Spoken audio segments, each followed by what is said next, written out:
फैसलाबाद से मोहम्मद अशफाक मुगल। सर्दी जाते ही गद्दे रजाई के काटन को दोबारा पेंजा लगाकर तैयार करके भरवाई करके आइंदा आने वाली सर्दी के लिए तैयार किया जाता है। पुरानी काटन को पुराने गद्दे रजाइयों से निकाल कर धोकर फिर दोबारा कारीगर के पास ले जाया जाता है, जहां कारीगर मशीन में डालकर पेंजा लगाकर खराब काटन निकालकर बिल्कुल नई बनाकर दोबारा गद्दे रजाइयों में भरता है, जिसे खवातीन सुए धागे से दोबारा सी कर नई रजाई गद्दे तैयार कर लेते हैं।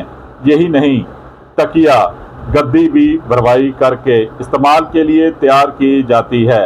लेकिन अब रफ्ता रफ्ता जदीद दौर में काटन की जगह पॉलिस्टर ने ले ली है, जहां पॉलिस्टर की रजाइयां, गद्दे, तकिए, कुशन और बहुत सी चीज़ें तैयार की जा रही हैं, जिन्हें जब गंदी होने पर इसी तरह धोकर दोबारा काबिल इस्तेमाल किया जा रहा है। देखते रहिए GS न्यूज़। इस वीडियो को लाइक करें, हमारे चैनल को सब्सक्राइब कर बेल आइकन जरूर प्रेस करें